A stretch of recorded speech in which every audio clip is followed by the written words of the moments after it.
Hello students, welcome to winning online classes.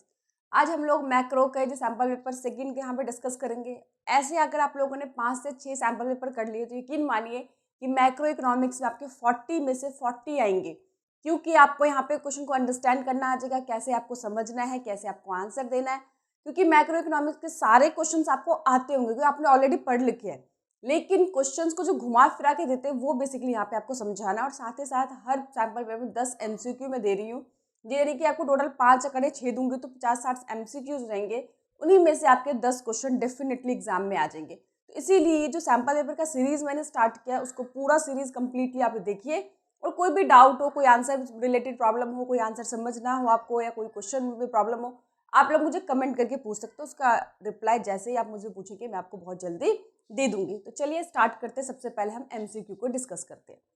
तो question पहला है कि how many commercial banks can be there in one country. एक देश के अंदर कमर्शियल बैंक कितनी हो सकती है। तो एनी नंबर, पता है आपको कि देश में कमर्शियल बैंक के ऊपर कोई रिस्ट्रिक्शन नहीं है, जितने मर्जी हो सकते हैं, लेकिन देश में सेंट्रल बैंक केवल एक ही होता है। नेक्स्ट है कि government budget as a important monetary policy instrument. तो हमको पता है कि जो गवर्नमेंट बजट है सरकार की इनकम और एक्सपेंडिचर होते हैं। तो इनकम एक्सपेंडिचर गवर्नमेंट कौन सा पॉलिसी होती है, वो फिस्कल पॉलिसी होती है। तो मॉनेटरी यहाँ पे गलत लिखा हुआ है, स्टेटमेंट को यहाँ पे करेक्ट करना है। तो यहाँ पे लिखा है मॉनेटरी पॉलिसी इंस्ट्रूमेंट, आपको अंडरलाइन करके बताना है फिस्कल पॉलिसी इंस्ट्रूमेंट।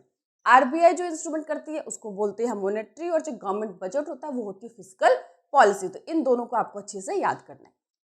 नेक्स्ट है कि disinvestment is a dash receipt of the government. Disinvestment मतलब क्या कि सरकार ने अपनी इन्वेस्टमेंट निकाल ली, कम कर दी, यानी कि अपने एसेट्स को बेच दिया। इन्वेस्टमेंट हमारी एसेट्स और डिस इन्वेस्टमेंट हमारे एसेट्स में कमी। जब भी हमारी कोई एसेट्स में डिक्रीज होती है या लाइबिलिटी इंक्रीमेंट होती है तो ऐसे रिसिप्ट को हम क्या बोलते हैं, कैपिटल रिसिप्ट। नेक्स्ट है कि two components of money supply. Money supply के दो कंपोनेंट्स, सबसे पहले कॉइन्स एंड करेंसी जो लोगों के पास होता है, ऑर्डिनरी पब्लिक के पास। दूसरा demand deposit with the bank. ये दो इसके मेन कंपोनेंट्स हैं। बाकी अदर डिपॉजिट भी आते हैं, बट यहाँ पे दो पूछे तो हमने दो ही बताए।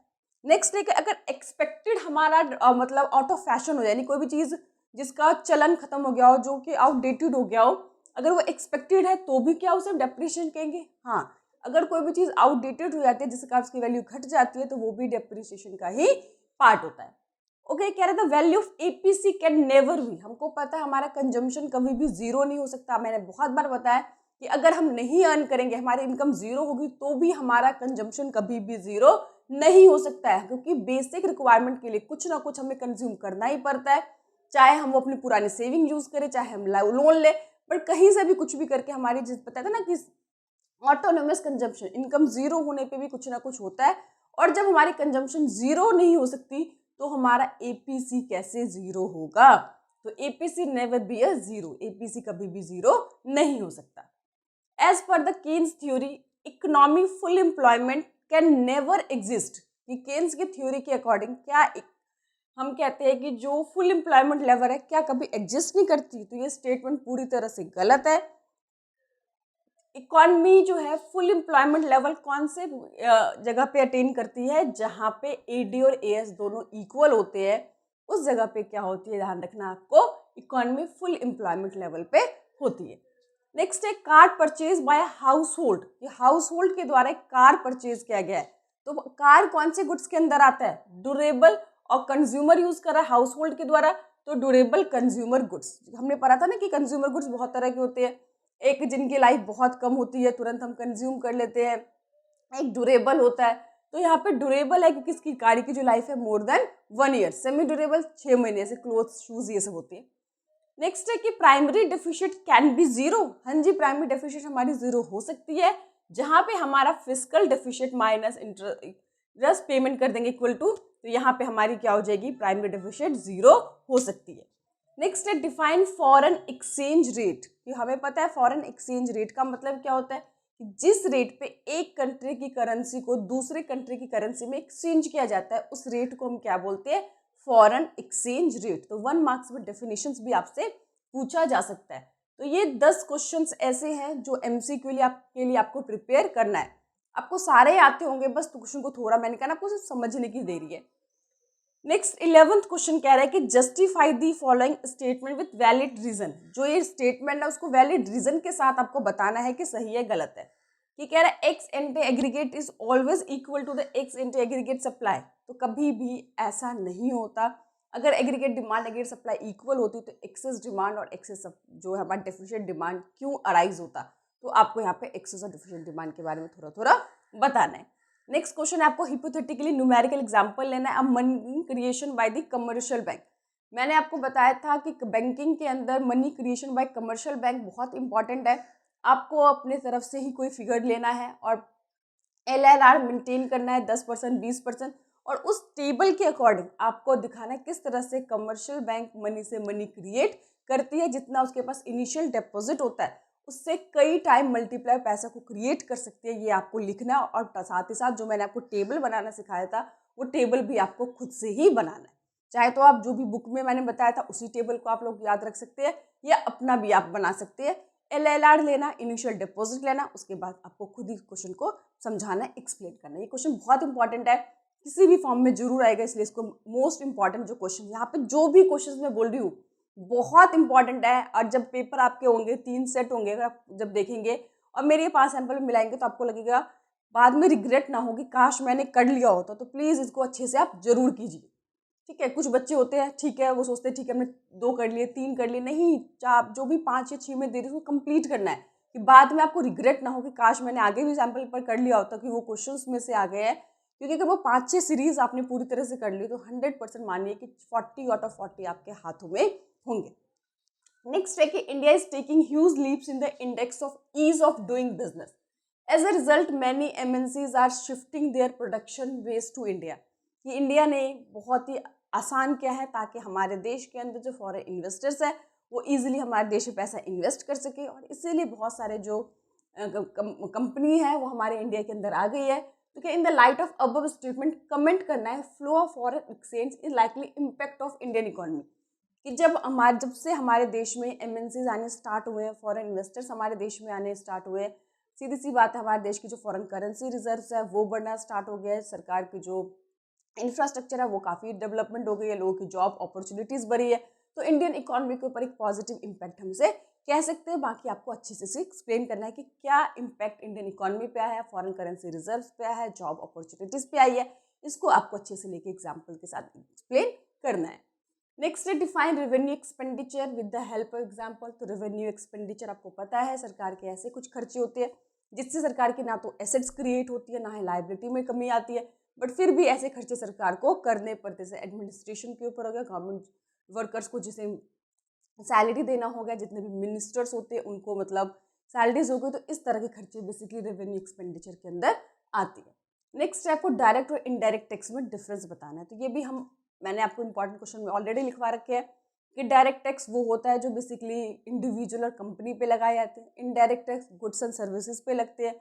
डायरेक्ट टैक्स जिस पे लगाया जाता है उसकी फाइनल वही बियर करता है। इनडायरेक्ट टैक्स लगाया किसी और पे जाता है, बर्डन किसी कोई और बियर करता है, ठीक है। जो डायरेक्ट टैक्स होता है हमारा प्रोग्रेसिव नेचर का होता है, ये प्रोपोर्शनेट नेचर का होता है। और डायरेक्ट टैक्स में हमारे देश में अभी भी कम इनकम सरकार की आती है, इनडायरेक्ट टैक्स से बेसिकली ज़्यादा सरकार की इनकम आती है। तो ये आपको डिफरेंस बिटवीन इसमें बताना है। नेक्स्ट है व्हाट इज एक्सटर्नैलिटी, और 2 टाइप की एक्सटर्नैलिटी आपको एग्जाम्पल के साथ बताना है। देखिए एक्सटर्नैलिटीज वो होते हैं जो कि हम और आप उससे अफेक्ट जरूर होते हैं बट हमारी उसमें इन्वॉल्वमेंट नहीं होती। फॉर एग्जाम्पल मैंने अपने घर के बाहर घर के बगल में एक फैक्ट्री सेटअप कर लिया, उस फैक्ट्री सेटअप से मेरी पड़ोसी को क्या फर्क पड़ना है, ठीक है।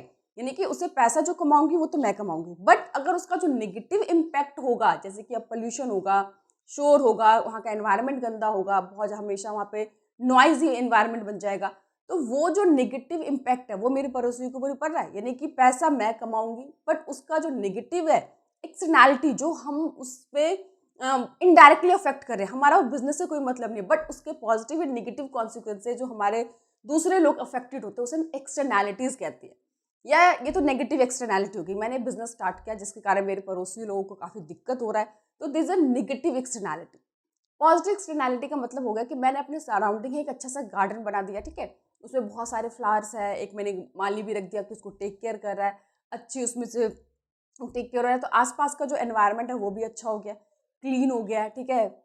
साफ़ सुथरा हो गया है, अच्छा मतलब माहौल बन गया है, तो उसके लिए मेरे पड़ोसियों को 1 रुपये भी नहीं खर्च करना पड़ा, वो मैंने खुद खर्च किए, चाहे जितने मर्ज़ी खर्च किए हो, माली को मैं सैलरी दे रही हूँ, मैंने उसे बहुत सारे प्लांट्स लगाए हैं।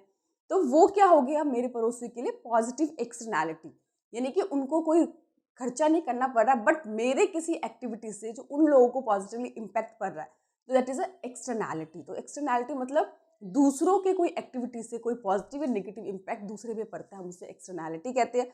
पॉजिटिव हो सकती है अगर दूसरे के काम से हमें अच्छा बेनिफिट होता है, हम पैसे नहीं दे रहे बट हमें भी फ़ायदा हो रहा है। नेगेटिव हमारा कोई प्रॉफिट नहीं है बट हम भी उस नेगेटिव से इम्पैक्ट हो रहे हैं। जैसे एक और एग्जांपल है, जैसे मेट्रो आई थी दिल्ली के अंदर, तो आपको पता होगा कि मेट्रो के आसपास जितने भी घर थे, शॉप्स थे, उनके रेट बहुत ज़्यादा बढ़ गए थे। ये क्या हुआ? Positive externality. और उसी के ना नेगेटिव क्या हुआ कि रोड के बीच में जितने भी शॉप्स या घर आ रहे थे, उनको क्या कर दिया गया, उनको वहाँ से हटा दिया गया कम पैसे दे के। तो वो क्या हो गई, गवर्नमेंट की उस पॉलिसी से उनको नुकसान हुआ, that is a negative externality. तो दूसरों के डिसीजन से, दूसरों की एक्टिविटी से जो हमें फ़ायदा या नुकसान होता है, इसे पॉजिटिव या नेगेटिव एक्सटर्नैलिटी कहते हैं। बाकी आप बुक में अच्छे से इसको एक्सप्लेन कर सकते हैं। नेक्स्ट है कि final goods including only those goods which are consume by the household. कि फाइनल गुड्स क्या केवल वही होते जो कंज्यूमर कंज्यूम कर लेते हैं?